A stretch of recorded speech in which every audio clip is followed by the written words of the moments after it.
This video is brought to you by Rock and Rogue, a Boo Bunny plague adventure. The bunny is back.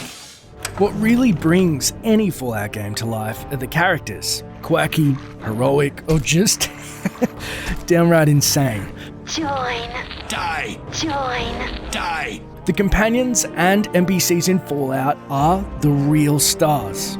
These are our absolute favourite characters in no particular order, except for this first one, who is pretty much the best. Hey boy, what are you doing out here all by yourself? DOGMEAT is awesome. You want to come with me, pal? It's never the same dog, but it's always DOGMEAT. Faithful and dependable, they will be your canine companion and best friend in every single Fallout game. Can you get great conversations? No, they're dogs. But are they extremely helpful? It depends on the situation. But it's a dog, and it's your best chance at unconditional love in a wasteland. The first DOGMEAT can be found in Junktown in 2061. He will befriend you if you can give him food or are wearing a leather jacket like his previous owner. In 2241 at the Cafe of Broken Dreams, there is another DOGMEAT. He'll join you if you take off your armor and show your vault suit. The DOGMEAT living in the capital wasteland can have puppies. And you don't know the name of the dog you meet in the Commonwealth until someone tells you, Aw, he ain't my dog. No, sir. DOGMEAT, he's what you call his own man. You can't own a free spirit like that. Archdawnon is a one-note character, a stereotypical drill sergeant who seems to have two volumes, loud and angry loud. I am not his sir! I work for a living, you moron! You will call me Sergeant or Sergeant Dornan! Do you understand me? An Enclave officer who delights in tearing into his underlings, but he never fails to entertain in that full metal jacket kind of way. You expect me to believe that, maggot? The truth is, you lost an expensive piece of army issue equipment! If you want to see that character done to perfection and then turned up to 11, go try talking to him. Even when Arch is saying something kind of nice, he has to do it in the most aggressive way possible. Excellent! You're in uniform now, so I'm going to give you a rare opportunity. We are going to start over as if I never met your sorry ass. Ex-Enclave soldier Cannibal Johnson remembers his former commander Archdawnon as the meanest bastard I've ever known. Once he caught this private out of uniform, and old Dornan went off on the most ear-blistering rant known to man. It was inspiring. When I say fight, you fight! When I tell you to die for your country, then you will certainly die! Have I made myself clear? it's hard to choose between John Cassidy and his daughter Rose of Sharon Cassidy.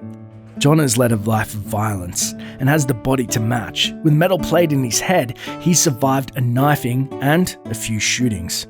Yet despite all that, he's a decent person with contempt for slavers and chem pushers. He will launch into a profanity-laced tirade against basically anyone who gets in his bad side. As for Dad, I figure he just got himself lost or dead. Happens. Rose of Sharon Cassidy, or Cass as she's known, is a foul-mouthed caravan owner with seemingly terrible luck. She makes friends in bar fights, and the powder gangers refer to her as tough-looking woman. Something tells me she aims for the crotch. Like her father, Cass is talkative and has a heart condition which makes her unable to handle chems. Giving John chems causes him to instantly go into cardiac arrest. Cass shows visible contempt if you try to talk to her whilst under the influence. Are you fucking high right now? God, I can smell it from here. Of course, alcohol is another story. Cass is known as Whiskey Rose for a reason. I'm gonna get some extra ammo, a few bottles of whiskey, and then show them how Cassidy's settle accounts. Bear change, old friend, old pal. Can you help a poor mutant down on his luck? Once a vault dweller, Harold was actually born 5 years before the Great War and was making a pretty good life for himself in New California as a merchant before FEV exposure gave him a ghoul-like appearance, causing him to lose everything. But Harold isn't a ghoul. His limited exposure to the virus caused an incomplete transformation, and now he's just kind of his own thing. Haven't seen a human around here in a good long while. Not alive, anyway. The name's Harold. Harold has been a caravan master, community leader, and ultimately worshipped as a god. Around 2161, a sapling takes root in his head, which he calls Bob. Jealous? His name's Herbert. I talk to him when I get lonely. Just kidding. His name's Bob.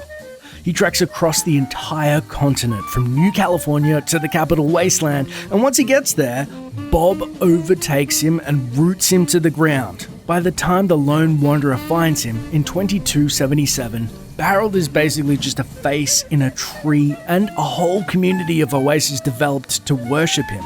The fruits that Bob and Harold produce are radiation resistant, which is why the surrounding area is filled with lush greenery, the likes of which can't be found anywhere else in the wasteland. If those plants could grow in other places, Harold would be the savior of the entire planet, as long as he doesn't mind being rooted to the ground for all eternity. I had you brought in here to ask a very simple favor. Would you please kill me?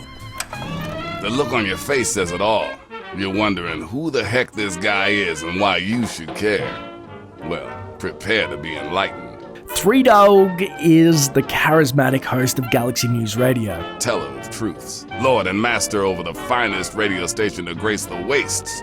From his trademark "ow" to his ability to turn every news item into an entertaining short story or parable, Three Dog would have made an excellent pre-war DJ. Being the voice of the Galaxy News Radio is his way of contributing to rebuilding the effort.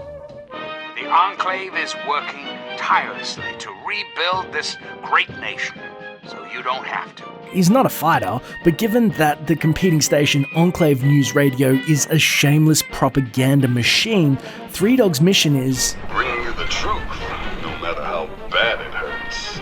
Wake up, children. The Enclave have a giant truck full of Browning, and they've been spoon-feeding you the bullshit. His reports are the activities of the Lone Wanderer, cheering the good deeds done or warning the public of misdoings of the kid from Vault 101. Unfortunately, the little bitch from Vault 101 managed to crawl out before the place went kaboom. Until next time, this is Three Dog, Ow! And you're listening to Galaxy News Radio. Like any good antagonist, the Master doesn't think he's the villain. He simply believes his creation, the super mutants, are the next step in human evolution, and that a good old ethnic cleansing is necessary to bring peace to the new irradiated world. He also looks disgusting. At this point, he is a big amorphous blob of flesh that continues to expand and assimilate things into him. His body has merged with a computer, and his speech switches between his main voice and a male and female voices, which interject based on the context of what he's saying. When I turn your fellow Vault Dwellers into Mutants. my forces will be too strong for any to stand against. But don't worry, you won't care. Care. This makes the Master seem sort of insane. And while his ambitions are a little out there, he will listen to reason. Convince the Master his plan is doomed to failure by using science and logic, and he will pull his own plug and commit suicide.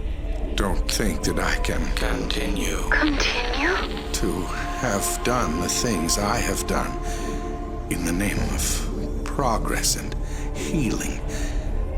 It was madness. I can see that now. Madness. There is no hope. Leave now. Leave while you still have Hope.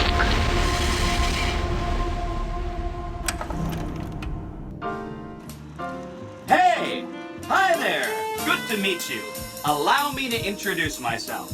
I'm a PDQ-88B Securitron, but you can call me Yes Man. Yes Man is a Securitron reprogrammed to be relentlessly helpful and positive to everyone he meets, including those who are actively working against him.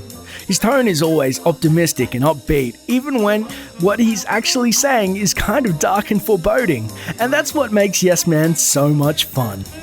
You should accept his invitation and then murder him when he least suspects it. Integral to the future of the Mojave Wasteland, he helps the courier infiltrate the Lucky 38 casino and shake up the strip. You can take Yes Man's advice, or do the opposite of everything he says. In either case, he'll be forced to follow his programming and praise your infinite wisdom, even when you've done something incredibly stupid or morally reprehensible. I'm gonna help you accomplish so much, whether I want to or not.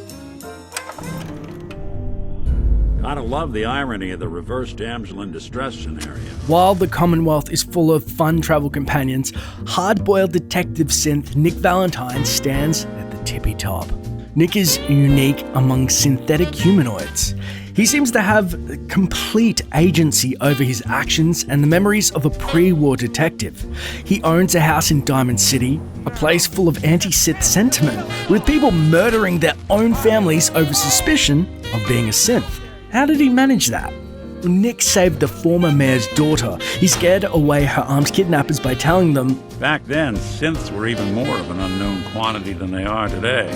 I told them I was rigged to explode and started going beep, beep, beep.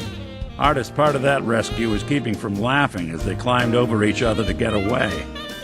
Fallout features such a huge cast of interesting characters. If we missed your favorite, please let us know in the comments below. Thanks for watching and enjoy the game. I'm on the phone, lady. This video is brought to you by Rockin' Rogue, a Boo Bunny plague adventure. The bunny is back.